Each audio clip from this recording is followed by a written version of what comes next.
Hello dear students, आशा है आप सभी बहुत अच्छे होंगे। तो लास्ट क्लास में हम डिस्कस कर रहे थे अबाउट कॉम्बिनेशन रिएक्शन। उसके बाद हम लोग डिस्कस करते हैं अबाउट डिकम्पोजिशन रिएक्शन। तो वर्ड से हमें क्या समझ में आता है? डिकम्पोज, दैट मीन्स क्या हो जाना, एक कंपोजिशन जो है वो कंपोजिशन टूट जाना। तो ये हमारा क्या होता है? डिकम्पोजिशन रिएक्शन होता है। तो जस्ट लाइक ये एक्सपेरिमेंट के फॉर्म में दिखाया गया है कि फेरस सल्फेट जो एक क्रिस्टल्स है, उनको यदि हम बॉइलिंग टेस्ट ट्यूब में हिट करते हैं तो पता क्या चलता है कि वो जो है सिंपली अपना कलर चेंज करवा रहा है। ठीक है, कलर चेंज करवाता है और उसमें से क्या होता है, फ्लेम बाहर आना स्टार्ट हो जाता है। और वो फ्लेम कुछ और नहीं, तुम्हारा सल्फर डाइऑक्साइड रहता है सिंपली हमारा।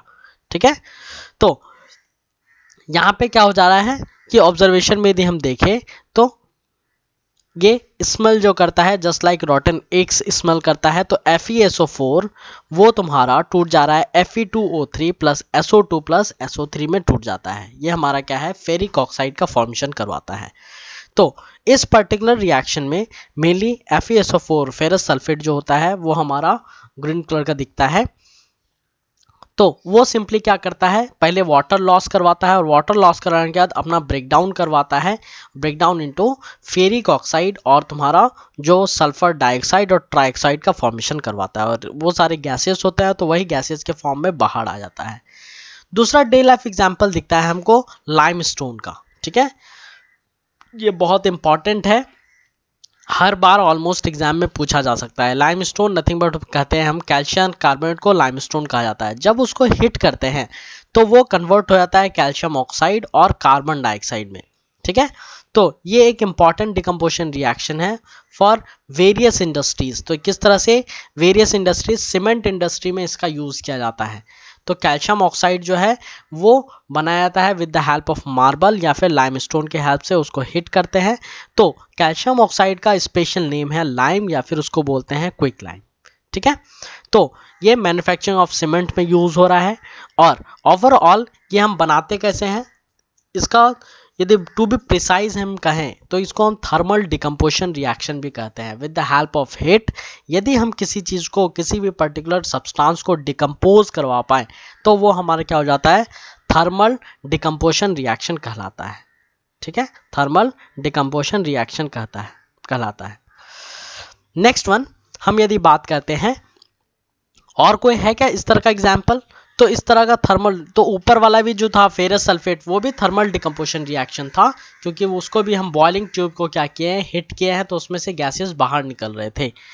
उसी तरह से अदर थर्मल डिकम्पोजिशन रिएक्शन का एग्जाम्पल हो जाएगा लिड नाइट्रेट को यदि हम हिट करें तो उसमें क्या होगा, सिंपली वो भी तुम्हारा डिकम्पोज करता है, नाइट्रोजन डाइऑक्साइड गैस उसमें से बाहर निकलना स्टार्ट हो जाता है, that is of brown fumes. तो पर्टिकुलर रिएक्शन को देखें तो PbNO3 when hitting it converts into lead oxide plus nitrogen dioxide और ऑक्सीजन गैस इसमें से बाहर निकलता है। तो ये भी हमारा क्या है? थर्मल डिकम्पोजिशन रिएक्शन है। नेक्स्ट वन बहुत ही प्रिसाइज एग्जांपल हो जाएगा डिकम्पोजिशन रिएक्शन का, दैट इज इलेक्ट्रोलाइसिस। ठीक है, इलेक्ट्रोलाइसिस। तो इस पर्टिकुलर इलेक्ट्रोलाइसिस ऑफ वाटर में क्या करते हैं, इसको हम बैटरी से कनेक्ट करते हैं। दो हमारा एक एनोड और एक कैथोड रहता है और सिंपली हम क्या करते हैं, स्विच का इस्तेमाल कर रहे हैं। तो ओवरऑल, और ये क्या है अरेंजमेंट में, तुम्हारा ग्रेफाइट रॉड्स है। Graphite rods are nothing but good conductor of electricity होता है। तो यहाँ पर्टिकुलरली रिएक्शन में क्या देखते हैं कि यहाँ जो है एनोड पे तुम्हारा क्या हो रहा है, बबल्स बन रहे हैं और वो बबल्स का वॉल्यूम कहीं ना कहीं ज़्यादा है देन तुम्हारा सेकेंड वाला कैथोड वाले टर्मिनल से। तो वहाँ हम क्या ऑब्जर्व करते हैं कि जो ऑक्सीजन का वॉल्यूम होता है वो कहीं तुम्हारा ग्रेटर दैन हाइड्रोजन होता है। हाइड्रोजन लाइट गैस और ऑक्सीजन का क्या होता है, हेवी गैस के कारण भी ये तुम्हारा H2O का यदि हम नाम देखें तो ये हमारा क्या होगा, बाय वॉल्यूम 2:1 के रेशियो में मिलता है। तो हाइड्रोजन का परसेंटेज कम होता है इसलिए इसमें कम दिख रहा है ये वाला पार्ट, और ये वाला हमारा ऑक्सीजन जो है ये हमको ज़्यादा अमाउंट में दिखता है। तो क्या हो रहा है, पर्टिकुलरली H2O ही H2 और O2 में कन्वर्ट हो रहा है। तो यहाँ हम डिकम्पोजिशन किसके हेल्प से करवा रहे हैं, इलेक्ट्रिसिटी के हेल्प से करवा रहे हैं। तो इसको हम लोग बोलते हैं इलेक्ट्रोलाइसिस मेथड। ठीक है, इलेक्ट्रोलाइसिस, यहाँ क्या हो रहा है, वाटर तुम्हारा कन्वर्ट हो रहा है इनटू तुम्हारा हाइड्रोजन और ऑक्सीजन। इसी तरह का और कोई एग्जाम्पल है क्या, सिल्वर क्लोराइड का एग्जाम्पल है, ठीक है, सिल्वर क्लोराइड। तो सिल्वर क्लोराइड ये क्या होगा, जब इसको सनलाइट इसके ऊपर पड़ता है तो ये डिकम्पोज करवा जाता है, डिकम्पोज कर जाता है इनटू सिल्वर, और क्लोरीन गैस इसमें से बाहर निकल जाता है। तो ये भी हमारा क्या हो रहा है, एक तरह से डिकम्पोज कर रहा है, मतलब एक ही एटम जो है वो मोर देन 2 पार्ट में टूट जाने को ही हम लोग बोलते हैं डिकम्पोजिशन रिएक्शन। तो यहाँ किसी के हेल्प से डिकम्पोज करवाते हैं।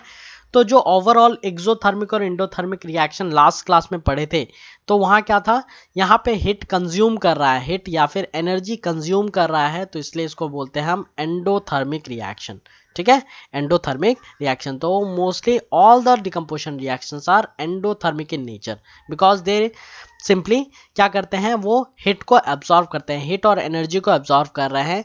पहले हम देखें तुम्हारा थर्मल, नेक्स्ट वन फिर हम यूज़ करते हैं अबाउट इलेक्ट्रिसिटी, देन फिर हम यूज़ कर रहे हैं अबाउट सनलाइट। तो ये सारे ही रिएक्शन में क्या हो रहा है, डिकम्पोजिशन रिएक्शन हो रहा है, ठीक है।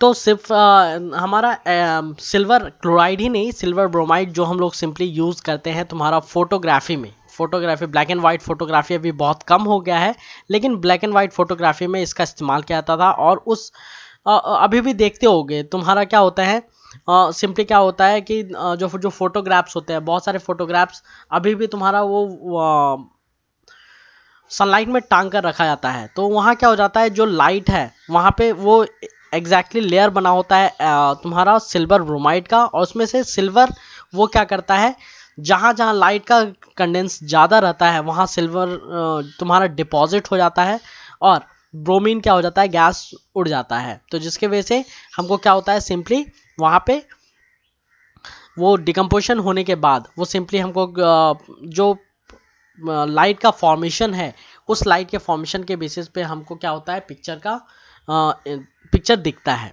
तो थर्मल मेनली डिकम्पोजिशन में हम क्या करते हैं, एनर्जी चेंज करवाते हैं with the help of heat, light और इलेक्ट्रिसिटी, और वहाँ पे ब्रेक डाउन ऑफ रिएक्टेंट होता है। तो क्या कहा जा रहा है, reaction in which energy is absorbed are known as endothermic reaction, ठीक है, एंडोथर्मिक रिएक्शन। तो ये इसका एग्जिस्टेंस है हमारा डिकम्पोजिशन रिएक्शन का।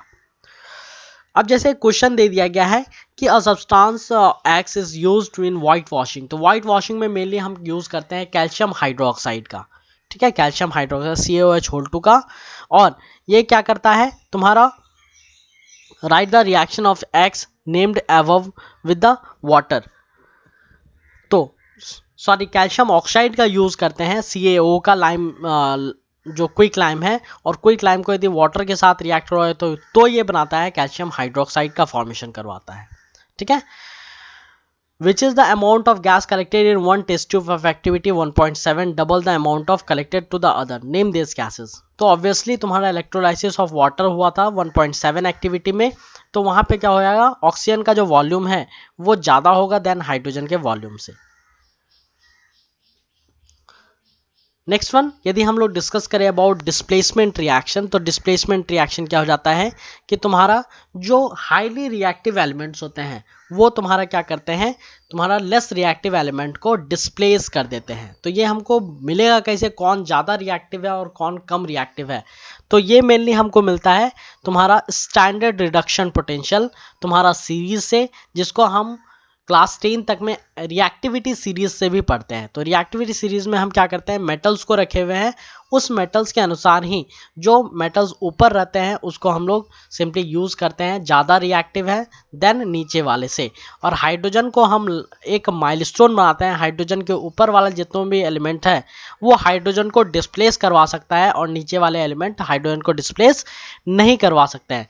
तो ये रिएक्टिविटी सीरीज मिलेगा कहाँ, तो रिएक्टिविटी सीरीज तुम्हारा एनसीईआरटी का ही चैप्टर नंबर 3 जो है मेटल्स एंड नॉन मेटल्स, उसमें एक टॉपिक ही है रिएक्टिविटी सीरीज। तो वहां तुम देख सकते हो, तो सबसे ऊपर तुमको दिखेगा पोटेशियम, फिर सोडियम, फिर कैल्शियम, मैग्नीशियम, एल्युमिनियम, ठीक है, जिंक, फिर तुम्हारा लेड, टिन, फिर तुम्हारा हाइड्रोजन, नीचे मरकरी, फिर सिल्वर, गोल्ड, प्लैटिनम, ये सारे रहते हैं। तो इसके अनुसार ही हम क्या करवाते हैं, डिस्प्लेसमेंट रिएक्शन को स्टडी करते हैं, ठीक है।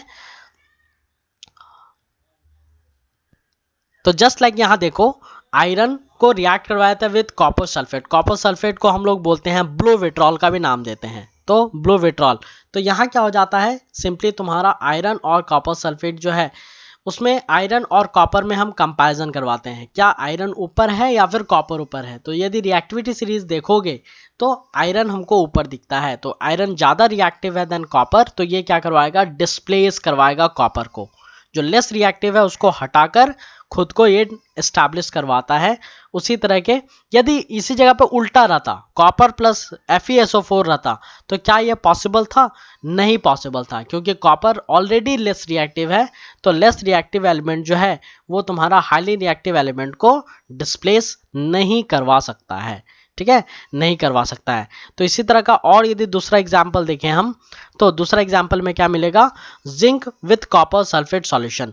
तो इसमें और एक क्वेश्चन बना सकते हो, किस तरह से बनता है, क्या हम जिंक कंटेनर में कॉपर सल्फेट को रख सकते हैं?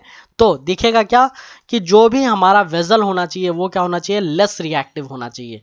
तो लेस रिएक्टिव होना चाहिए, जिसके वजह से क्या हो जाएगा, यहाँ पे देखो, तो जिंक कंटेनर में यदि कॉपर सल्फेट को रखना चाहोगे तो जिंक हाईली रिएक्टिव है, वो कहीं ना कहीं कॉपर सल्फेट के साथ कॉपर को डिस्प्लेस करवा देगा और ZnSO4 प्लस Cu का फॉर्मेशन करवा दे रहा है। तो आंसर क्या होगा हमारा कि जिंक कंटेनर में हम कॉपर सल्फेट सॉल्यूशन को नहीं रख सकते हैं। यदि उसी जगह पे उल्टा कोई बोलता है कि क्या हम कॉपर वेजल में जिंक सल्फेट को रख सकते हैं, तो फिर वहां क्या होता, हाँ रख सकते थे, क्योंकि वहां नो रिएक्शन करवाएगा, ठीक है, नो रिएक्शन करवाएगा। उसी तरह का और दूसरा एग्जाम्पल है Pb प्लस CuCl2। तो यहाँ क्या करता है, लेड जो है वो कॉपर को डिस्प्लेस कर सकता है, तो डिस्प्लेसमेंट की वजह से ये लेड क्लोराइड का फॉर्मेशन करवा देता है, ठीक है, लेड क्लोराइड का फॉर्मेशन करवा देता है। तो आज हम लोग डिस्कस किए अबाउट डिकम्पोजिशन रिएक्शन और डिस्प्लेसमेंट रिएक्शन। नेक्स्ट क्लास में हम लोग डिस्कस करेंगे about double displacement reaction. Till then keep learning. Thank you.